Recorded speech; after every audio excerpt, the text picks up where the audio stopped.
Hello, hello, hello. Welcome to episode 128 of the Titanforge podcast. I'm Dratnos, joined by Tettles. Yo, what up? Yo. And Trell. Hello, hello, hello. This is Trell. Hello. But Why'd you glad to hear introduce it. yourself like that? That's what Dratnos Hello, did. it is me, TTV Tettles of Zul'Jin. Glad that I could be here. Thank you for introducing me, Dratnos of Titanforge. You're welcome. So this week we're going to talk about some Season 4, the announcement of all that stuff, the future, 9.2.5, those kinds of things. We also have the dev interview with Morgan Day that we will go through the notes of and stuff and talk about as well. And I guess a little bit of M plus kind of discussion, although maybe that'll be more next week. It's just kind of, yeah. I have a suspicion we'll talk about that next week. Dude, we got a lot of backlogged content that we had to sift through. Something about the 4 weeks of being off of the show on accident was, we stocked up on content. We certainly did. And money as casters. Certainly did. Don't rub your Not me, hands not together. me, just you two. Don't mind if I do. Okay, so I guess we could start by taking a quick look at the Season 4 announcement for those of you that have been living under a rock, or for those of you who, you see some news posts and you're like, you know what, I'll wait to read that. I'll wait to hear what my friends Dratnos, Tettles, and Trell have to say about this before I form my opinion about it. And so here is that post.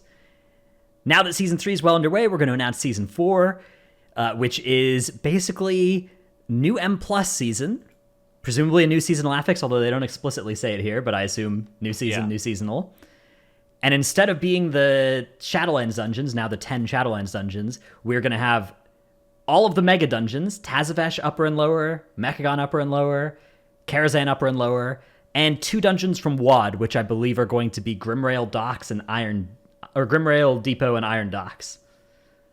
Which is, I think, very, very cool. Yeah, this This will is be a unclear. fun season. Are the Shadowlands dungeons just gone from I just think they won't be key. keys, like you won't get them as keys, yeah. Yeah, okay, that's what I assumed, but I wasn't 100% sure. Because otherwise they wouldn't mention Tazavesh, right? They would say, like, in Yeah, addition yeah. to the Shadowlands dungeons, we're going to have these. So, yeah. We've had a lot of time to think about this now. What are your guys' thoughts about it at this point? Because initially I was like super hot on it. I'm still super hyped about it. It'll be really nice to get away from all these Shadowlands dungeons. Like there's just so much to do as a tank player, at least, like in each dungeon. Like just going back and having some fun in the old ones sounds a little bit of a nice break from everything.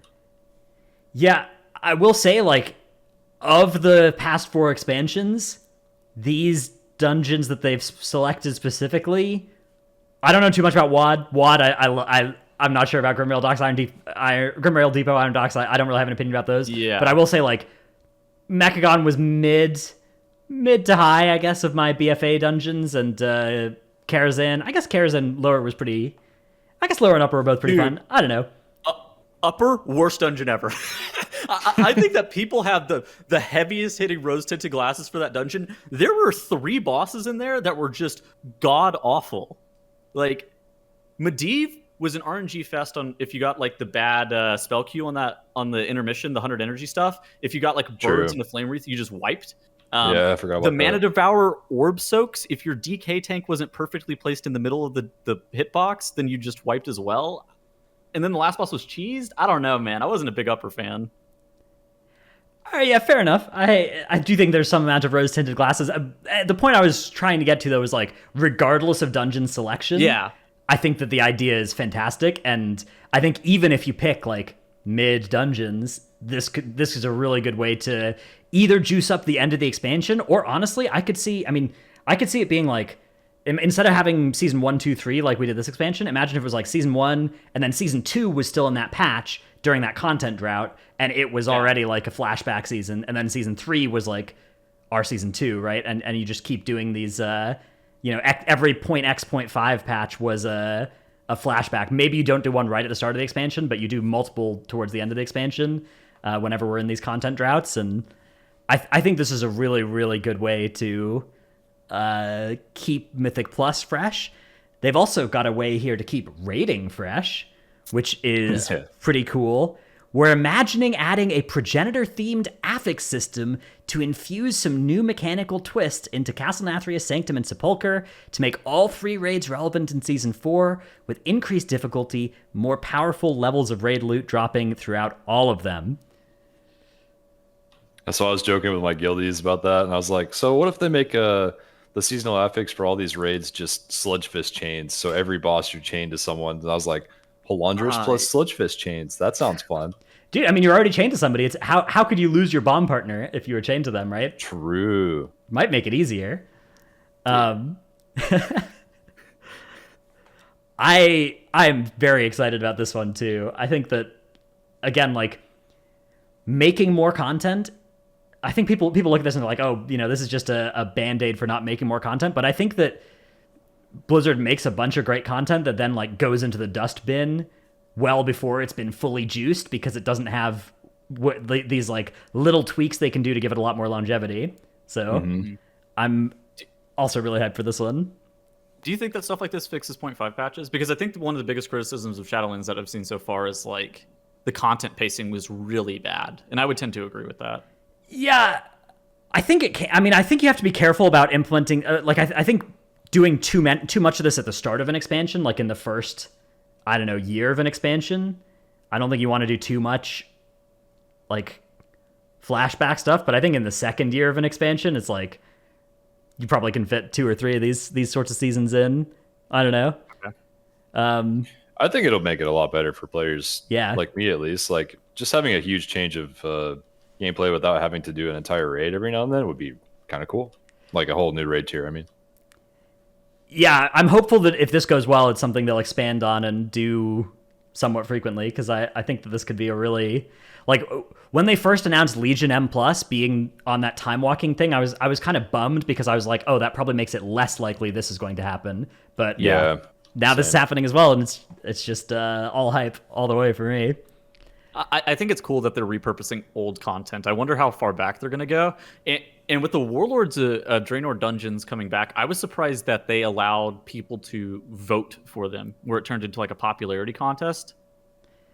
Yeah, a lot of people are mad about the outcome that I know as well, because it's like I don't think these especially the Grimrail Depot wasn't like a popular pick among the challenge mode runners and stuff of the day. So I think that people are in for a rude awakening for what Grimrail... Okay, so Iron Docks I actually think is an okay pick. I think that the 2 most Mythic Plus ready dungeons that were from the Warlords of Draenor era were Everbloom Wilds and Iron Docks. And it's just because of like how the trash is laid out on those dungeons in general. Yeah. Dude, Grimrail Depot, if you think about a dungeon that's on rails, it is Grimrail. Quite like, literally. Oh my god. Literally. It's okay, you're on a train and you walk up trolley cars pulling every single pack of trash, and you like, is it just going to be 100% count if you pull everything? Like, what are you supposed to skip? I don't know. There's but also just like imagine Sanguine or Spiteful or dude, those trolley cars are so Quaking. Oh no. Quaking. That's gonna be rough. I don't know, man. Worst case, it's one dungeon for one small season. It's not going to be something like King's Rest that plagues you for a whole expansion or whatever. It feels like a Toldegor, but on rails. Yeah, I mean, I could certainly see it being a bad choice. I think a lot of people are like, why is anybody voting for this? But I don't know. It's a cool dungeon. You're on a train. Trains are cool. I don't think it's that. I think it was a very cool dungeon at the time. I don't think it was even... I don't even think it's a bad pick. And like Dratna said, it's only for 1 season, so you can only get so upset about it. I do think that people are probably in for a little bit of rude awakening with that dungeon in a Mythic Plus setting, because it was really cool in challenge modes, but you also had infinite dam towards the end of the expansion in challenge modes with like Soul Cap and the Blade Master trinket and stuff like that, and you just killed everything in one pull, and that was epic. You're not going to be doing that in Mythic Plus dungeon. Yeah. I don't know. I'm excited though. I think that I do think that the dungeons coming back and like getting a new set of seasonal dungeons is going to be really sick. Now, we don't know fully what difficulty all the raids are going to land at or anything. They did say there's not going to be a Hall of Fame. I do wonder if there's going to be any amount of, like, racing, pushing raid M plus as high. Does the raid have M plus levels, or is it just affixes? Like, what? Yeah. All of these are open questions, but one cool thing that's been data mined recently, or actually just found on the PTR recently by a friend of the podcast, Squishy, is upgrade items from the raid potentially next patch. So the Cosmic Creation Impetus and Sacred Creation Impetus, which let you upgrade empowered raid items either to heroic or mythic quality respectively. Unclear exactly how they're found just yet, but it looks like it might be combining 20 of these items to maybe 1 drops per boss. So maybe after every 20 boss kills, you get to upgrade something to that difficulty. Is the current speculation about how this might work? Obviously, a lot is unconfirmed. Initial impressions on something like this being here? Is it just gonna? The question is like, is it just gonna be item level, or is it going to be something kind of interesting like the seasonal effects from? God, do you remember Crucible of Storms? How like they had all that gear with like with the Kiss Curse mechanics. I thought it was just like this was just an item level upgrade. Are we going to be stuck with not stuck? Are we still going to have to be using the same tier sets? Like what's going to be the result of this is what I'm kind of waiting to see, because this seems very, very not refined. This is just initial. Oh yeah, there looks like there's going to be some upgrade quality. I suspect that there's going to be like an item level jump. I don't know. Sepulchre's eye level. I will say, well, so first of all, it says empowered raid item, so that probably means season 4 raid item.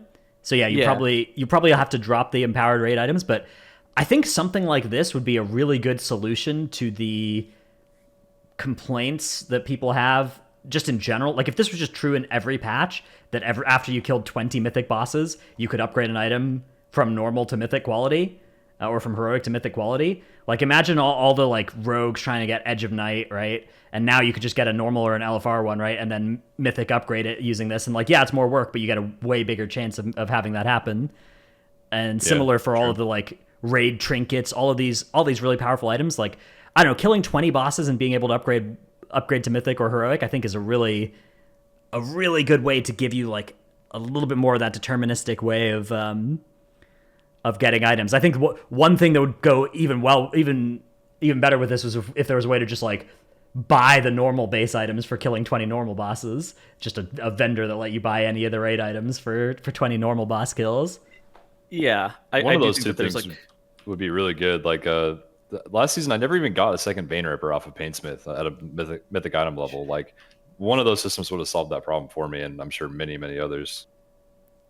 I think that there's like a loot acquisition issue in the game right now. Like, I think that there's the fact that there's no deterministic way to seek out pieces that you really want or need, and the fact that there were people with like 22 kills of Kel'Thuzad on Mythic and didn't have 2 Jaithuses, like that seems so unbelievable to me.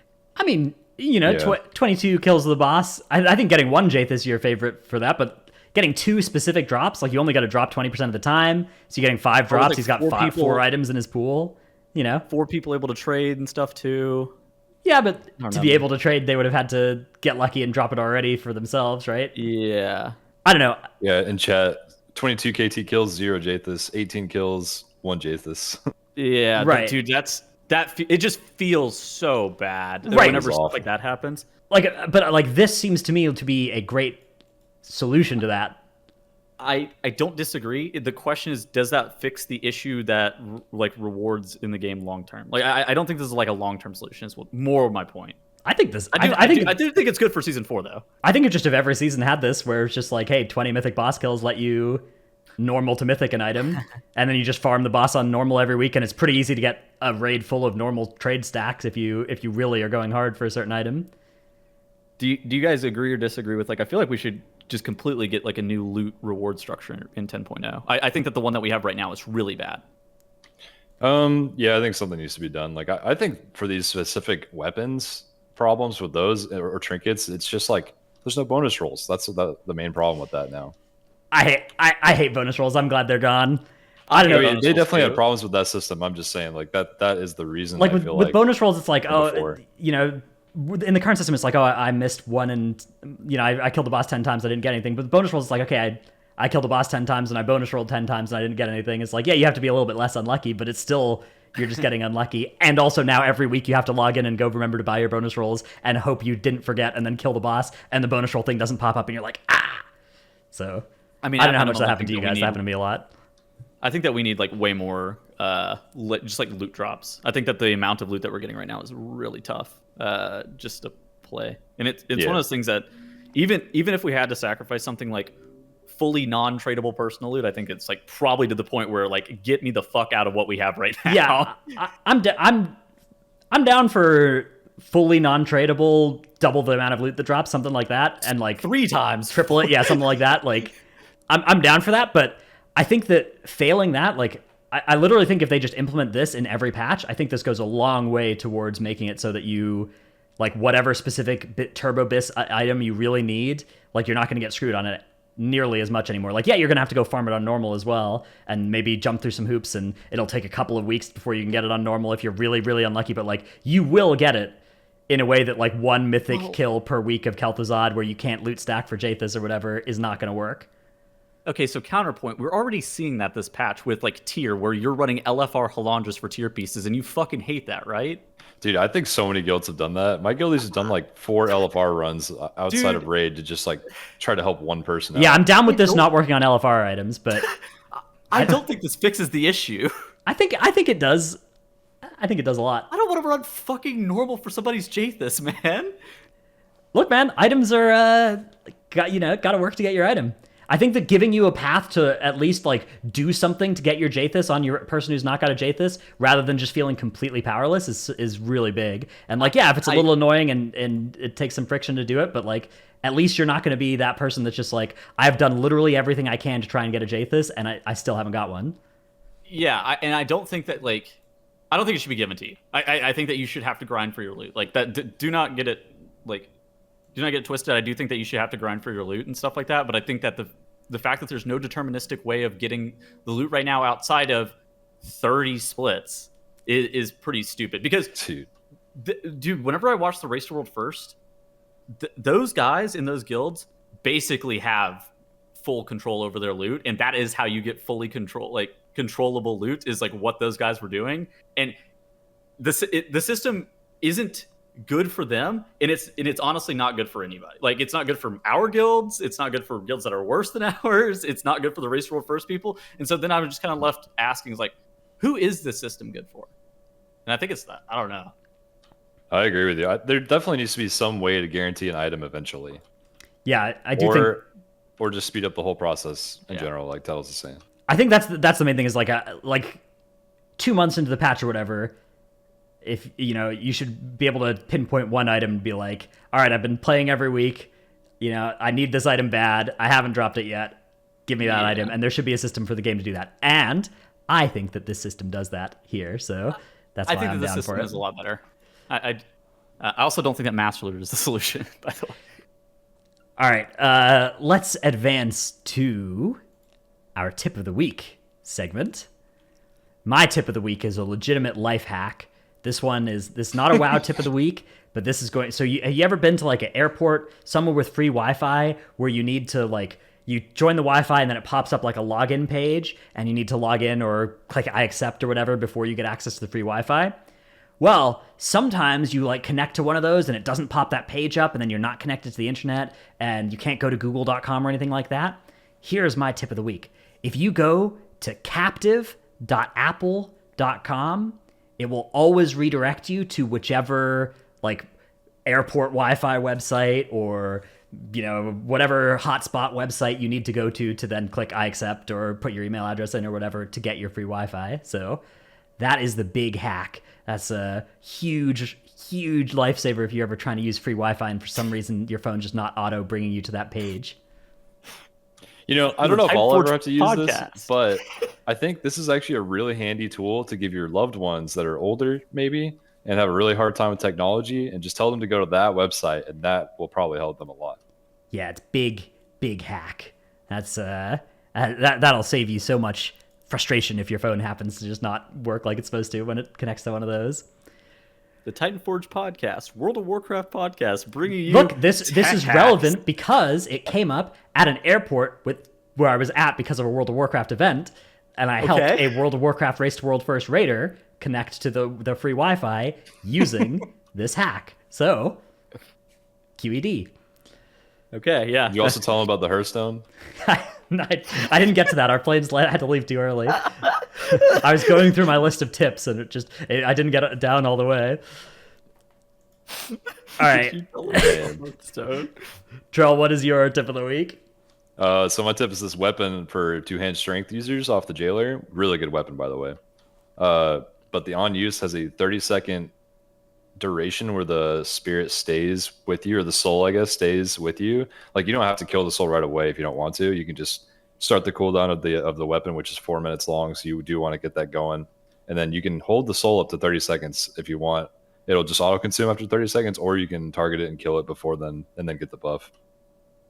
I didn't know about this till today, so I figured I'd probably share it. So if you're holding your soul, like if you were using it at a certain time in the fight, rather than pressing it then and killing the soul, you should press it 30 seconds before then, let the soul expire, and then you get your thing up 30 seconds sooner to use again.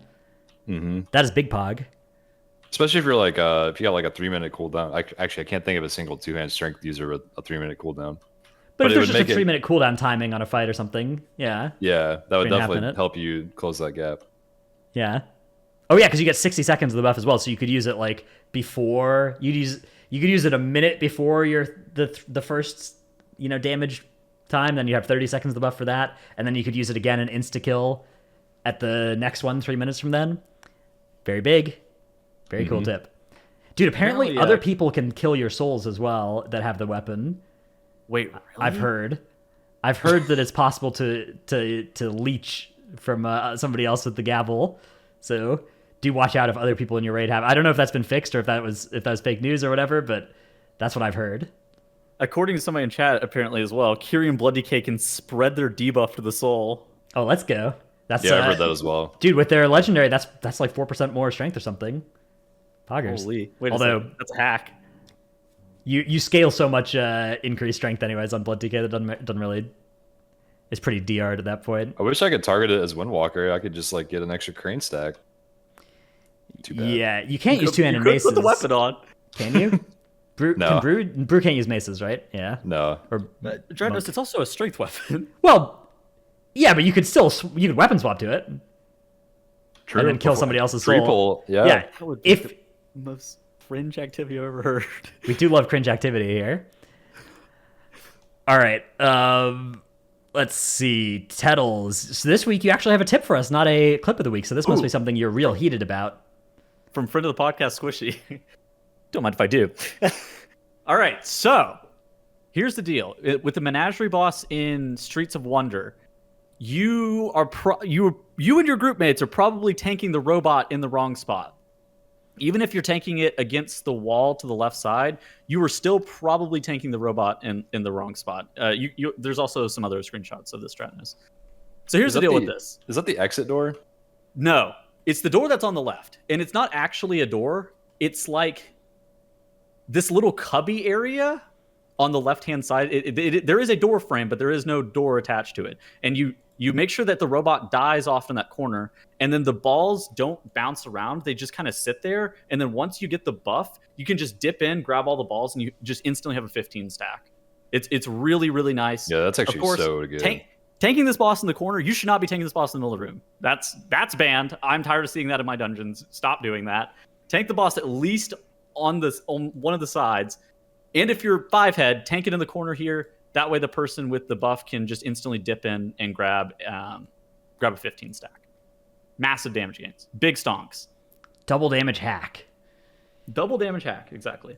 That's what my guild call. Whenever there's a ad we need to kill, we say double damage hack to mean like your damage counts as double on that for when we're looking to see who we're gonna lob because they're doing too little damage.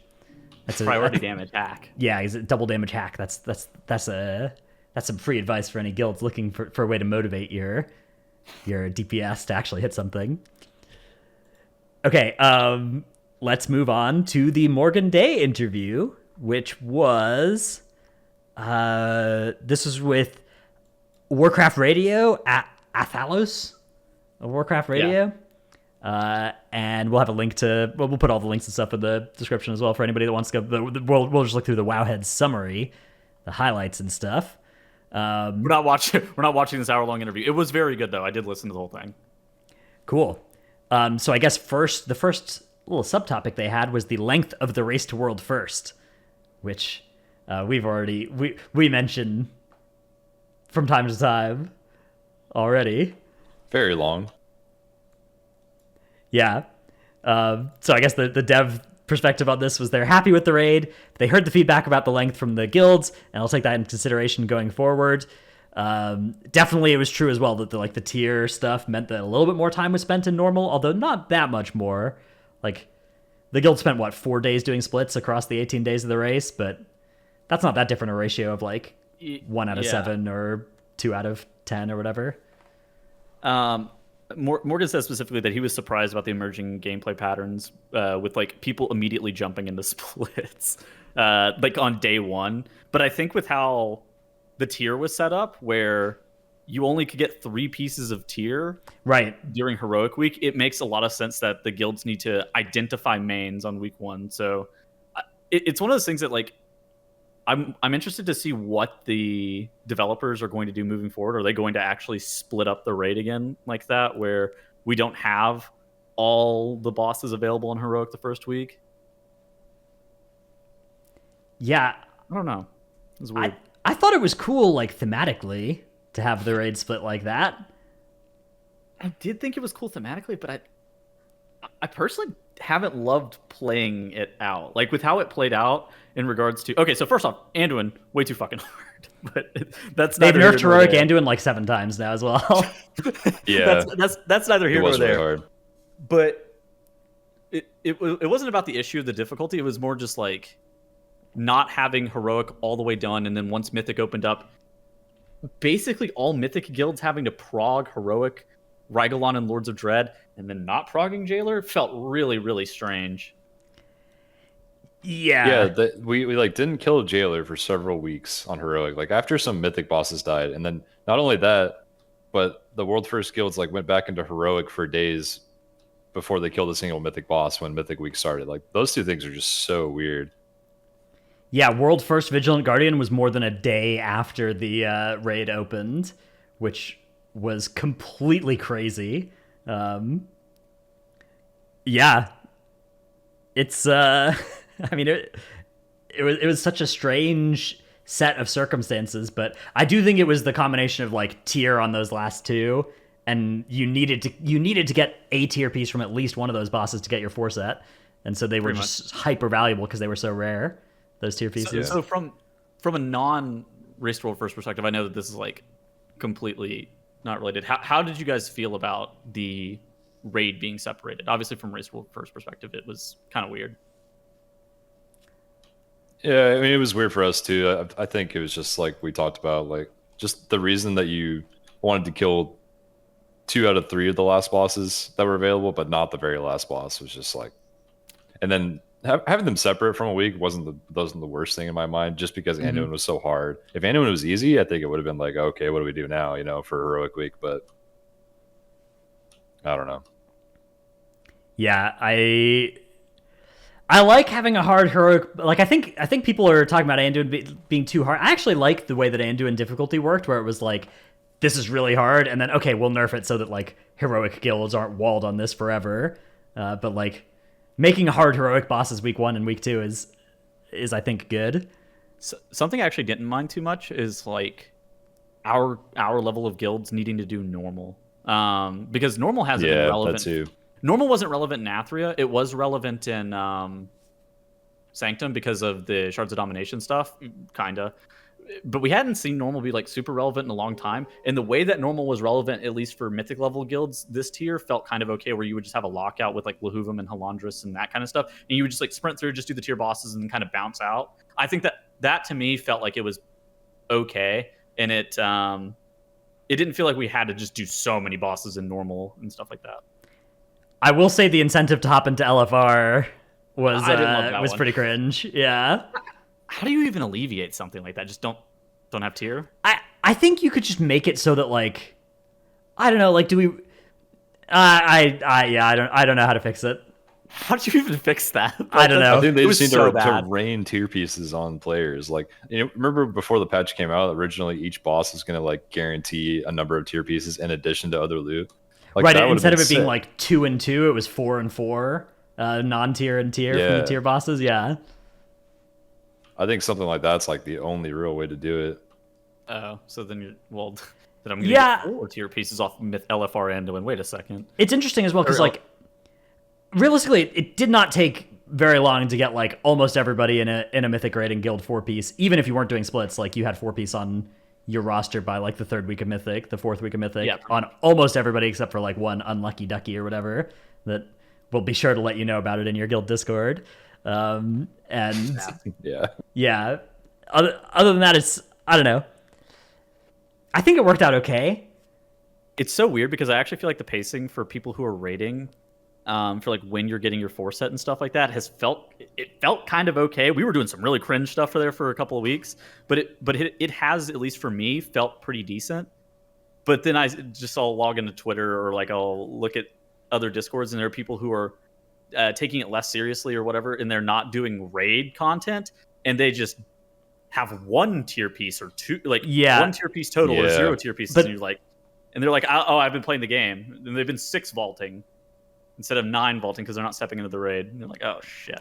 I don't know, like they will have their 2-piece next week with Creation Catalyst, and then in 2 weeks after that they'll have 4-piece, and like, I mean, is it really that bad to wait 2 months into the patch or whatever to get 4-piece if you're not willing to set foot in the raid at all? Like, it used to be that you would just not get tier ever if you didn't set foot in the raid at all, and I think that was bad, but I don't know, I think that the tier being something that pulls you into the raid at the start of the patch, and then like if you want to pass up on it, like you just get your tier a month and a bit later is like fine. I think that's fine.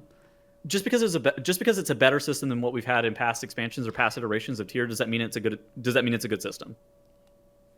I think so. Well, I mean, I don't think just for that reason. I think the Creation Catalyst is good. It sucks because like I've been seeing a lot of negative sentiment about Creation Catalyst, like people that are like, man, this is coming too late or whatever. But I think it's still really quite early in the patch. Like if you look at how many months it's been since the patch has actually come out, right? And how many months the patch is likely to last. And if you think about the way that this sort of thing used to be, is it used to be we would just wait until Blizzard realized there was an acquisition problem, and then whatever dumb system they hotfixed in with like a rotating corruption vendor that you had to wait a month to see your corruption on the vendor and then make sure you bought it that week and everything. And this week the vendor is selling tier pants. Be sure to get the vendor before it goes away in 2 days. Like I think this is a good system. I think it's well targeted. I wouldn't hate it if it was 2 weeks earlier or something like that, but I hate seeing so much like negativity about the system, because to me it seems like this is a really, really good way to make tier work for everybody. And it's just like, yeah, people don't like, obviously waiting isn't fun, but I think if the Creation Catalyst came out too early, then all of a sudden like the raid would not feel rewarding. Like you wouldn't be getting your tier out of raid. Like it would just be like, yeah, I'm getting my tier for sure. I already have it. Right. I do think the Creation Catalyst is only a positive thing, because like Dryno said, it's just never existed until now for patches that have tier sets. There's been no way for people to get tier unless they raided, basically. So then the major complaint that I've been seeing though is like the timing of the Creation Catalyst is wrong. But I think I'm coming around to Dratnos' POV here. It's like, how wrong is it really? I think it's only wrong for some people because they see these people who are doing the raid every single week and they have their 4 set and they're like, holy shit, I can't compete with that. And so they have to, like, if they're in Arena or they're like in a Mythic Plus dungeon with them and they see somebody with their 4 set, they're like, why even play the game? And I think that's a pretty dangerous like thing to be like, oh, what's the point in me even playing for these like 3 weeks until the Creation Catalyst comes out whenever I have to compete with people who already have their 4 set? That is dangerous. But at the same time, the flip side is like, why did I even go into this raid if you can just do Zerath Mortis dailies and have 4-piece also? Yeah, at the same you're time right. As me? Like, I don't know. I think that this landed at a fine time, but I also wouldn't have hated it 2 weeks earlier. Like I just think it is a inspired idea, and I'm very happy about it. So I do think it comes down to like, again, it's just like reward structure in the game. It's just like fucking circling completely back to it. Whatever. All right, let's move on to the jailer healing bug, this was the Mirrors of Torment thing that it was a very specific circumstance they had trouble tracking down. This was, you cast the Mirrors of Torment at a very precise time, and you made sure the jailer's swing timer lined up so that he was silenced instead of shielding himself. And then, it's since been fixed on the weekly reset, and they nerfed the jailer's health by 5%. And I think that they also fixed the chain bug, which I don't know if you heard about this bug, but you could bug like half the chains in P3 to not actually happen. I didn't know that. Really? Yeah, Do you know how It they makes did that? sense. yeah. Mirror's Torment. No, it's like a tank taunt and range cheese, Uh, which Gotcha. I learned how to do it, but then they fixed it, so unlucky for my guild. So, how many other abilities do you think we're gonna see like get broken by Mirrors of Torment? Because Dasegni and Artificer, there have already been people that have just been claiming that some shit gets broken by Mirrors of Torment, like intermissions are completely canceled. I suspect that like I don't know, like if they don't fix it for those old bosses, I think at least Mirrors of Torment is now on the watch list after this, right? Like, Dude, I was Why do watching they even this have dude- bosses silenceable? well, they're not I think the way they do it though is like Mirrors of Torment Silence was for some reason not respecting the, but like now they can either fix that or just be like, Mirrors of Torment's going away after this expansion, whatever. What are the odds that an MDI team during time trials for Soleil's Gambit silences the last boss in Gambit and So doesn't he have doesn't it heal heal. from Yeah. to 100%, and then it's just a training dummy from 40 to 0 as opposed to healing to 100% and you actually having to do the mechanics? What I are the will odds say that happens, you think? well, I think that'd be pretty cool. But then obviously it would get fixed. I will say Mortal Strike used to work on that. Mortal Strike used to work on that 40 to 100 heal, but now it was fixed during PTR. But Mortal Strike apparently was always intended to work on Jailer heal, and so that's, you remember the big thing where it was like, oh, they can actually double their Mortal Strike effectiveness, bring it down to 19 instead of 24, and then all the Well- other guilds were like, we can bring it down to 11. Nerds. I saw it in the spell data that it looked like it was MS-able, and it didn't make fucking sense because no boss is ever Mortal Strikeable. And I was like, looking at it, and I'm like, why does this say it's Mortal Strikeable? I was looking at it on WoW Tools and just like looking at the spell data on it. I was like, what the fuck is that? What is this ability? All right, the next thing they talked about was tier trading.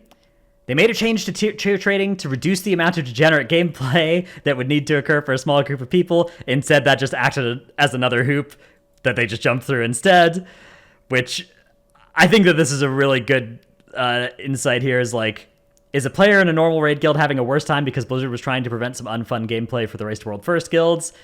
And the answer to this, I think, should basically be like, they should basically just not design these systems thinking about the Race to World First much at all. Like, they should design the systems to be fun for the guilds that are running zero splits and that are, regular mythic raiding guilds, regular heroic raiding guilds. And if the Race to World First is going to do something degenerate with that system, but it's otherwise good, maybe you look and see if there's an easy fix to that, but it's almost like they're always going to do some degenerate stuff. You're not getting around it. Yeah. I think very few things they actually do balance around the Race to World First, though. Yeah, I do think that's good. Although they do cite it here as like they're trying to prevent some unfun gameplay for Race to World First. Like I wonder what this exactly was, the change to tier trading. Like if this is... It was the eye level tier stuff. Like if you had a higher level in that slot, you couldn't trade tier or whatever. Yeah, so making it so tier was on like a separate trade thing than non-tier. Yeah. It would have been less degenerate. Like the guilds wouldn't have had to do the Lords of Dread and Rygalon splits if they could have just come in with people that had 259 items in those slots already and been able to trade the tier even if they didn't already have tier and trade it. So, I mean, Tro, how many dead tier pieces have you guys had? I was just thinking about that. I think we've had at least 4 to 5 dead pieces because of all that. Yeah. One person looted like the same slot every single week on every difficulty of the same boss. Yeah, you ever have somebody who like loots it on heroic or loots it on normal, then next week loots it on heroic, then next week loots it on mythic, and you're just like, oh, Sag. That is just so sad. Yeah. All right. Tier acquisition. Many players felt Shards of Domination missed the mark in terms of randomness, and tier can feel the same way. I actually kind of disagree with this assertion in general. I do disagree with that. I think shards were like shards were bad, but at least like after 4 weeks of the raid, you had all the shards, right? Like, or 3 weeks of the raid, you were almost certainly had all the shards. In 4 weeks, you definitely did. I don't know. I think the issue with Shards of Domination was that it was like a 2 layers of RNG, and then you also had to clear all 10 bosses of the raid to get shard chance. Like that was jank. Yeah. I Also, hated that shit. the other problem was there wasn't a cool 4-set bonus that you got out of it. There was like barely visible effects on both the, like even the Blood, Unholy, and Frost bonuses, but especially the shards themselves. Is like your speed is increased by 32. You're like, okay, dude. Yeah. Fucking epic. Yes, I don't got know, a speed shard instead of a 3% damage shard. Tier's randomness is, I mean, that's just through loot acquisition. I think it's completely different. Yeah, so they talk a little bit here about the creation catalyst as well, the deterministic path for that, which again, right at this exact moment, this is where it feels like worst because it's been so long and it's not out yet, but literally next week it'll be out, right? And everybody will fill that last tier hole that they have if they have one. You can play any alt too. Like you can start bank. Like it may take you 4 weeks to get your 4-set, but basically everybody's going to have their 4-set. You can even upgrade. Something came out recently where you can even upgrade like Zareth Mortis like world content. Yeah, there's one of the vendors in Zareth Mortis is now creation catalyzable as well, or LFR gear. I mean, you could do whatever you want. You can have tier if you want tier, even if you don't do it. Even if you never join a party that's not like pre-made by the game for you. And that's why the creation catalyst is good. The problem with it is like these competitive players don't want to do the fucking raid. All right, then we have the Great Vault. Oh, good. It's hard. I was gonna say it's just like a hard thing to balance. Yeah. Then we have the Great Vault. Great Vault was updated to include tier, change currency if all your vault options were not enticing. I think the currency thing is pretty cool for like getting sockets from dead vaults. Yeah. Because that's pretty natural. Like, obviously, it's a bit of a dumb... Like, it feels bad to take a socket this early into the patch, but it does mean that, like, your character will eventually get full sockets if you're just opening vaults every week for a couple months, right? Like, either you're getting an upgrade or you're getting a socket out of your vault, and either way, hooray, right? Yeah, I just like that we know it's here already, rather than just adding it in, like, 6 months into the patch, so that you can start looking for those, like, 278 or... whatever eye level piece you want with leech or avoidance or speed, you know, like those pieces you can convert to be super bisque gear later on. I'm pretty salty. I've had 3 dead vaults already. Really? Holy crap, that's bad. You mean 3 sockets? So lucky. No, I have one socket and 2 pieces that I took so I can trade to my friends. Oh. Cringe. Because dies of cringe. Oh no. I haven't had a single dead vault yet. Now that I think about it. I've had some bad vaults already, but there's a lot of dead slots with tier pieces that like, and double Legos and stuff. I mean, think about double Lego, you can always recraft off of whatever slot, but still. Yeah. Speaking of legendaries, legendary base items have been costly all expansion. Players need them to craft their legendary. Throughout the expansion, they may have missed the mark on how expensive they were, which I do think that the price of legendaries this expansion has been a real pain point for a lot of people. It's like you need to buy a WoW token to make a 292 legendary. I agree. That is actually that seems so greedy to like require so much gold just to like have your character play the system of the patch. Like I've spent probably 2 mil on legendary crafting alone this patch for 2 characters, not even like 6 characters, just 2 characters. Yeah, my guild's been sending out stimmies to get people to buy their legendaries and you know fund it. Stimmies. Yeah, we sent out like 600k per raider at this point, which yeah. I'm posting something. I'm not. Hold on. Let me. Wait, I want stimmies. I'm gonna DM my officers. Yeah. Okay. Yeah. Their name's not on this. Look at what I just posted in our Google Doc. This is somebody in my guild's gold for this patch. They are playing one of the magicians, and they had to craft a bunch of like different slots for their unity, and they've had to recraft like, multiple times because of like the legendary having to move slots because of the tier conflict shit. All right, this graph looks bad, but the bottom here is still 10 million gold. Those are okay. Yes, the bottom is 10. Okay. This guy has spent. This is 12 million and 10 million. The scale here is a little bit. No. But the problem is this guy has spent 2 million gold on fucking legendary crafting. Yeah, that's like Trell, right? You also spent 2 million. Yeah, that's the same as I've done. Yeah. It does not feel good, that's for sure. What the fuck? It's pricey. It is definitely, I think, something that would be better if it wasn't quite that much. Um, I don't know. Gold is just it's felt so weird to me these like in BFA and this expansion where it's just like I don't know every big expensive thing that you buy with gold is like it feels just so it doesn't seem like there's a healthy like way to make a moderate gold income, right? It's like, oh, you made some millions of gold from boosting or whatever, and otherwise it's you can't make gold, right? It's WoW tokens or boosting or the only ways I know of to like actually make gold to finance a mythic rating character. Yeah, that's true. I actually wonder like what the amount of people that are watching our podcast. I wonder what like the amount of them that have bought a WoW token is. Yeah, I mean, if you want to buy a legend, like we actually true. don't have this issue where we're not buying fucking WoW tokens. It's just we're not boosting, right? We boost people at the end of a tier, and get a couple million gold per character that way, and solved, right? But I think that a lot of people have probably bought WoW tokens though this expansion. Yeah, that would be really interesting. Like, how do people get the gold for their legendary items? I would really like to know. Down to poll Twitch chat right now. Yeah, let us know. Let us know, live listeners over at TTV Tettles.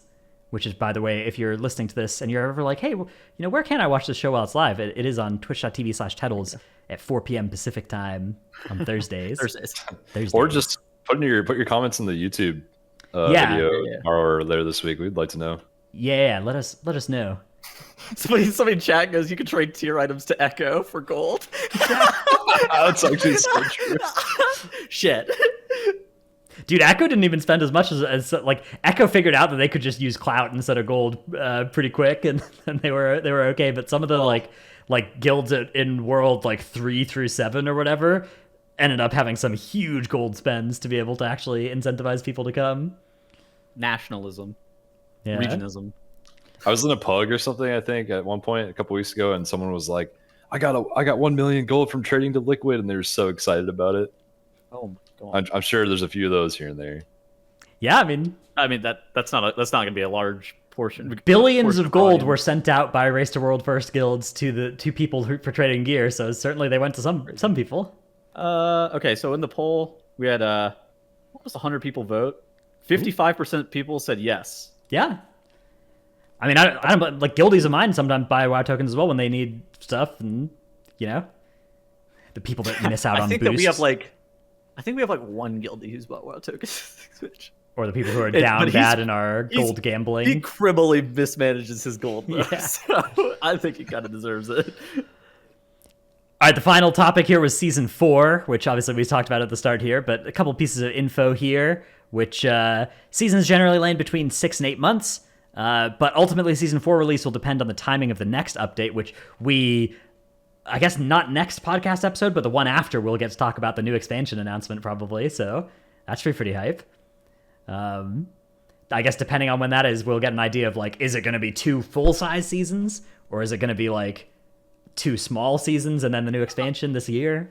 I don't know. I mean, with this being announced, this basically ensures that 10.0 is probably coming out in 2023, right? Maybe. I mean, we had that announced. I think so. Yeah. By the way, dude, if we had, okay, if it's coming out in like November of this year, okay, copium with me for a second, right? November of this year, and then Season 4 started in like July. It's like July, August, September, October, 4-month season. This Season 3 would have been 4 or 5 months. Yeah, we do need a beta pretty soon, but the beta often comes up like a week or 2 after the expansion announcement, right? That could happen sometimes. No, they announced Shadowlands. Oh, I guess, BlizzCon. But they announced Shadowlands early, right? Relative to there was a play test as well. Yeah, you could play through Bastion. I remember that. Yeah. Oh yeah, everyone was so hyped about Divine Toll. Divine Toll's still very hyped. It's a very fun ability, yeah. God, I'm gonna miss a lot of the Covenant abilities. Dude, this season I've been really loving swapping all my Covenants and playing all of them and using ones I'd never used before. It's so sad. Yeah, that part has actually been really fun. Yeah, such a shame. And then experiment with older content.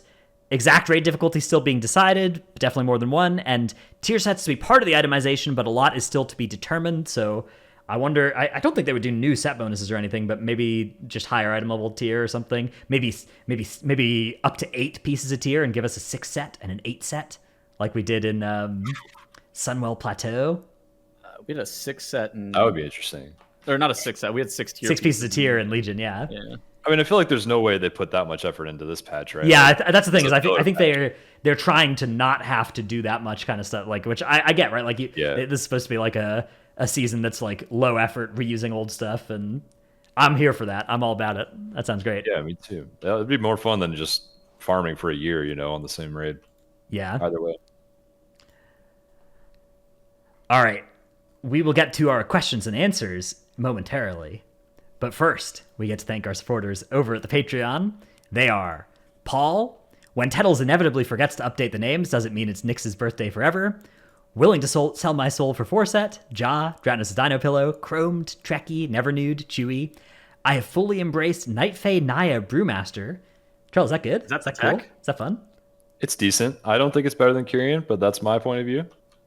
Other Fair people enough. feel differently. All telling you you're dumb. Dude, I'm playing Very Fae quietly. Blood Decay right now, and it is a blast. It's so fun. Welcome to Ryglon. What do you think's better, Faye or Kyrian DK for high keys? I have no idea for high keys. Probably Kyrian. Faye is pretty awkward in keys. I don't know.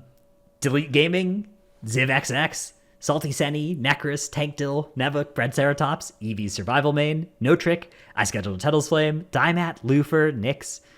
I'm surprised the Jailer's secret phase wasn't going back to prog unnerfed Halandras.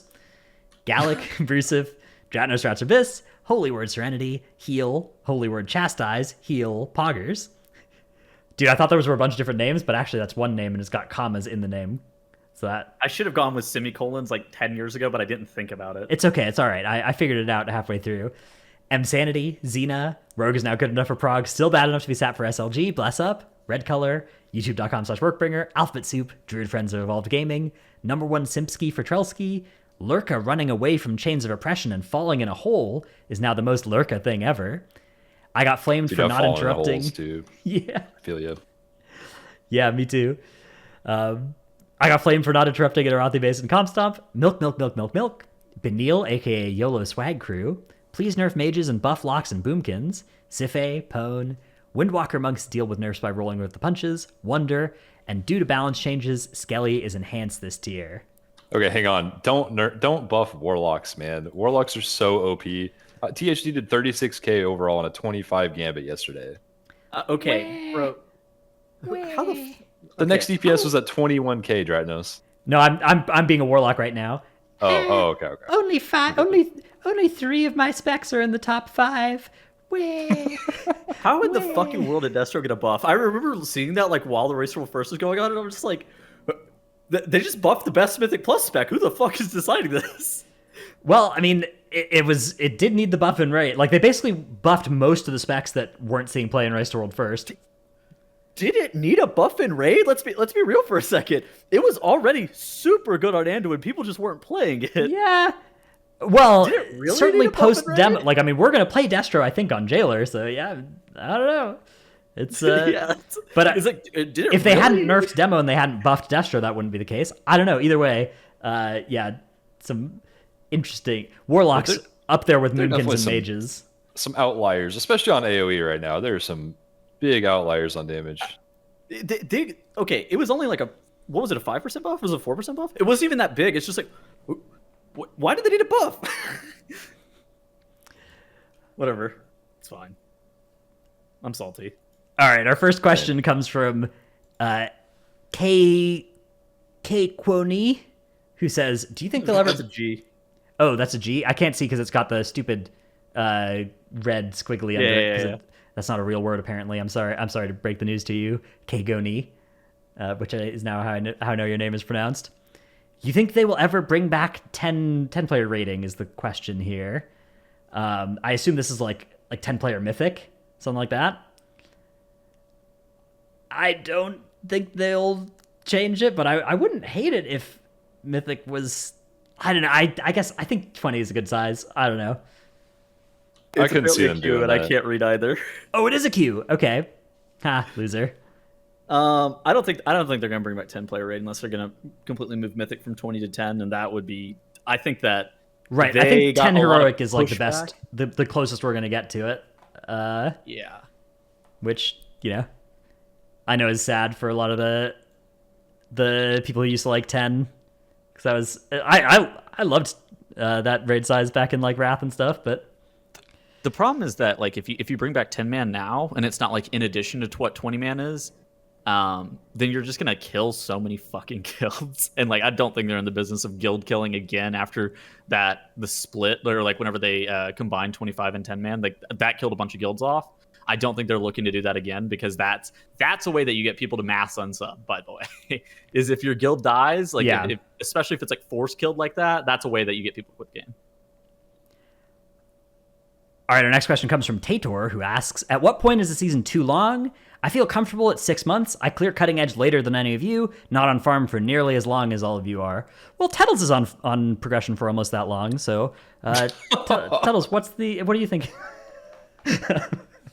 about the length of a season? Tettles is salty about this as well. Why am I getting flamed? I don't know, man. I think the length of the season is too long, but I think that it's one of the. Well, you think 6 months is too long?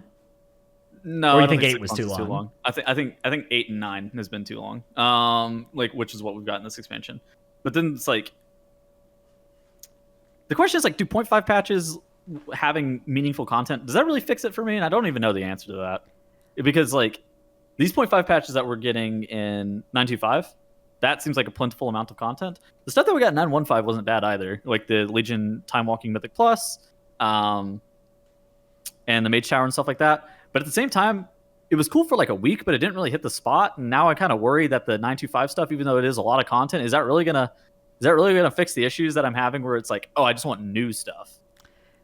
I think at least the M plus side of things will for me, but definitely we'll have to see. If that works out, though, then I could see us moving to like, I don't know, 4 month seasons, and then like 3 months after where you can still get CE and all that stuff, but there's like the new M plus rotation and the affixes and stuff in the raid, and if you want. The Legion stuff was hard, but it was like a lot faster. Yeah. But it seems Blizzard has not come out and said this yet, but it seems like the writing is on the wall where it's like that was too much for them development wise, that they can't replicate that again, at least with how much content we got, how fast we got it. That's the vibe I get too. Not reproducible, even though for like a player that felt really good. Yeah, tons of people love that. Like we got so many people that look back on that era very fondly. All right, our next question is from Symphony in Discord, who says thoughts, and then links this tweet from Liquid Maximum, which my thoughts may already be apparent. As you can see, I've liked both of these tweets, but here's I'll just read it out for our non-video listeners. He says, I'd be 100% down to do Covenants again next expansion. Give me a system that took an entire expansion to be good and iterate on it further. Break the cycle of new expansion systems taking until last patch to be good, then just repeating it with another one. Amen. Covenants are actually a fine/good system now, compared to them being utter garbage pre 9.1.5, if you guys stopped playing before that point. I think the major point there is just they always introduce these new systems in the first patch of an expansion, and then it takes them like 3 major patches to make them good. And like that just annoys me so much. I know lots of other people feel the same way. Yeah, it's annoying, but how many people do you actually think quit the game over these systems? I mean, I just straight up just didn't do Mythic Plus Season 1 because of that system and a couple other things. Sure. It depended a little bit on if you were somebody that like had a different M plus covenant as your raid covenant, or like if multiple specs you wanted to play different covenants or not. But I don't know. It definitely made the game a lot worse for me. But the way it made that. It made the game a lot worse for me as well, and people cited that as like reasons that they quit the game. But it's like a question is like, is that actually the reason that they quit the game, or were they just not having fun with what the game was? And it's like that's really hard to make a distinguishing. It could be like a contributing factor, right? To like part of the reason the game was not as fun anymore for folks. I don't know. I think a lot of it's like, yeah, I guess it depends on like if you're feeling satisfied with the game or not, then you'll continue playing even if Covenants are like a bad system, right? Because there was like some objectively bad systems in Legion, and people were not quitting the game because they were enjoying the experience that they were having, even though the systems were like infinitely worse than even Covenants. Well, they were bad, but they were bad for less long. Like there were some big swings taken at legendaries early on. There were some good systems at the start of that expansion as well. Artifact weapons, like the first 2 months of playing with artifact weapons and leveling them up was a really fun power spike. But what if you wanted to play multiple specs and you just didn't have AP for your other artifact weapons? Yeah, that was, but at Yeah, least there was true. some good. It wasn't just these anemic systems. Like you nobody had to was pick like which progressing weapon their to put. soulbind every week by gaining the 2 renown and being like, oh, this feels great and fun. I'm powering Okay. up. But it did feel like Sure. that when you got a new level in your artifact weapon and you socketed a new trait of your choice. Like I don't know. And also, Artifact Power is a good example because that carried into the next expansion, and it was done a lot better in the next expansion. It was character wide, right? Every time you got Azrael Power. Yeah, so they removed the spec problem, but I think they also removed the part about it unlocking cool traits for you, which Dude, I'm pretty sure that like concordance and like having to put artifact power in one specific weapon and shit was miserable. I don't know how you. This feels like I feel like I'm being gaslit. I don't know. yeah, I don't know. For me, it's Anyways. just like it's the same thing about shards, where it's like I'm willing to take systems with flaws as long as there's something fun about them. But Sure, I systems agree like with this. Soulbinds, Covenant, or Conduits, Heart of Azeroth are all these systems where it's like, okay, yeah, maybe there's some flaws they fixed, but they also lost that like inspiration, right? That thing where it's like, oh, this is a cool, fun RPG system, and I like powering up with it. So Well, the Covenants Yeah. did feel inspired with the abilities Yeah, the themselves. Covenant It just abilities felt like did. the powering up process. There was like, yeah. oh fuck yeah, I gotta run Torghast. So I will say back to the max tweet. I don't think they should just keep the 4 covenants into the next expansion, but I do think if they were to like have a system that looked on the face a lot like covenants, but it was basically just like, okay, covenants 2 with all the lessons we've learned from last time, I'd be down with that. Like if it was like, hey, these are like 5 dragon flights, immediately swappable, cool, powerful effects for each one that look awesome like the covenant abilities do and feel awesome, and I don't know. Then they wanted to do some further iteration. Like what if you picked like one main dragon flight and one like sub dragon flight that you didn't get the main power of, but you got some like little benefits from or something like that, and it was like a off color in a magic deck or something like that. Like essences. Yeah, like Kinda. minor essence, major essence type thing Yeah.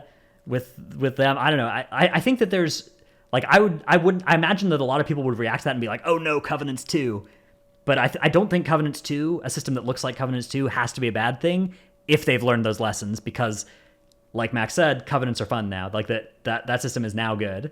It's just it's a little bit awkward. You still have to like hearth out and swap and all that stuff, but that's all like relics of when the system was bad. Yeah, I think it's that, nothing compared to what the right. pain used to be there. Yeah. Dude, by the way, there's still some shit relics that are. I thought about playing Hunter, and I only have Fae level. The renown. and the renown is not good. Oh my Yeah. fucking god! I sat there and then I was like looking at like serve stuff, and it was like you got to play Cured for Mythic Plus, and I was like, I think I'm not fucking playing Hunter. Yeah. I'm like, you know what? I'm not doing it. Oh, also, like, if the Covenant's system kind of stays around, I really hope they don't do the Mythic Plus thing where you need a certain Covenant for certain dungeons. That is so awful, especially early in the X-Pack. This time around, at least. Yeah, I don't know. It's weird because 9.0 was like better than 8.0 and it was better than 7.0, but it still felt like shit. Well, it's like, I don't know. There's a lot of weird stuff that's just like, it feels like it's compounded over time. That's like made the game less enjoyable. Maybe it's just me. Who knows? I don't know. Like, if you had 5 players that you wanted to play with, and none of you had the option to go Venthyr, you just couldn't play with those 5 players. Yeah. In season 1 and season 2. It's weird too because there's still a lot of things that I find satisfying about the game. Like, I fucking love raiding. I've actually really enjoyed this raid. This raid owns. Yeah, true. Me too. Yeah, at the end of the day, good as long as the raid fights and the dungeon fights stay at well, maybe the dungeons have fallen off a little bit this expansion, but as long as the raid fights stay at the level that they've been hitting for the past 5 years pretty consistently, that is definitely the most important thing for me. But that brings us sort of to our last question here from Koze in Discord, who says, this tier Blizzard tried experimenting with untested bosses. How successful was the experiment? Ooh, good question. Tells take. I think from my perspective at least, from like the player POV, I've actually really liked it. It was cool to watch for Race to World First, which is how I interacted with it the most. And then from like playing it, I haven't had any issues because the bosses weren't buggy or anything. It was a little bit weird progression wise. having to like prog the heroic bosses in the second week because they were separated, but I don't think that that's like due to the untesting of the fights. So I think that overall the untesting of the final three, from like a player perspective, I thought it was kind of cool. I didn't really interact with it outside of watching it in Race World first perspective, and which I thought that it added a lot of value as well. Yeah, I think a lot of credit is owed here to Blizzard for. I mean, remember what my talking point coming into this was like, okay, there are 12 untested difficulties when there's usually only one, right? And like that is so scary. There could be really buggy stuff, and there really wasn't. Like people point at like the Jailer Mirrors of Torment thing, but like you wouldn't find that with PTR. That's not the kind of thing you find with PTR testing. PTR testing, no. First of all, that's Last Boss of Mythic, anyways. But yeah, like these weren't buggy encounters. The fact that they were untested, yeah, I mean, experiment successful. They are able to do bosses without PTR testing apparently, which. They also reworked Halandris. Like, what the fuck? Yeah, they reworked and didn't test the new version of Halandris, and it was great. So, yeah, I think that the raid testing side of things, the like mechanical interactions on the boss fights, all being functional and mostly not having like the really unfun things that plagued fights like Kel'Thuzad and SLG, and the really like horrific tuning of fights like Fate Scribe, Guardian, Kel'Thuzad, that trio towards the end of Sanctum, right? Like they've dodged all of that this tier, with maybe the exception of Lords of Dread, but yeah, whatever. Who cares? Fine. One boss, no big deal. I think it went great. I really liked just like walking into Ragalon, not knowing very much, and just seeing the fight. That was a really cool way to introduce that fight. Yeah, it was.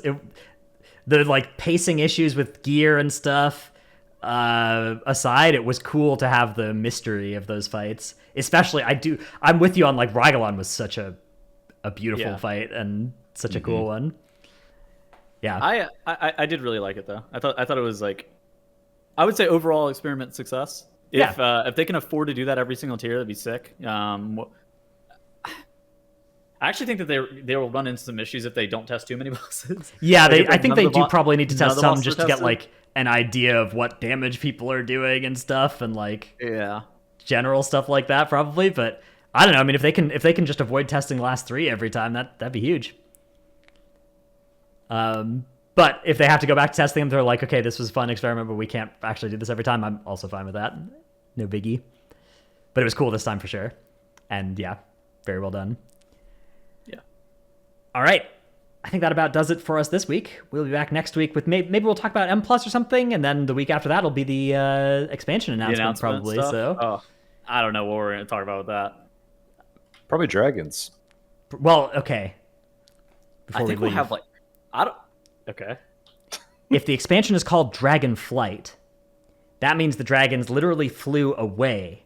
So the expansion could be about anything but dragons, because we know that the dragons aren't there. So it could be about like bumblebees. Yeah, that sounds like a really good marketing strategy. Could be about rhinos. That's not related to it right? at all. Could be about anything except for the dragons, because as established in the title, they have flown away. So hear me out. What if we don't get flying at all? Yeah, it's called Dragonflight, so only the dragons can fly, and we are not dragons, so we do not get to fly at all next expansion. Exactly. Right. Write that down. That's what's happening next expansion. Noted. Anyways, that's going to be it for us. We'll be back next week. Bye, everybody. Goodbye. Bye.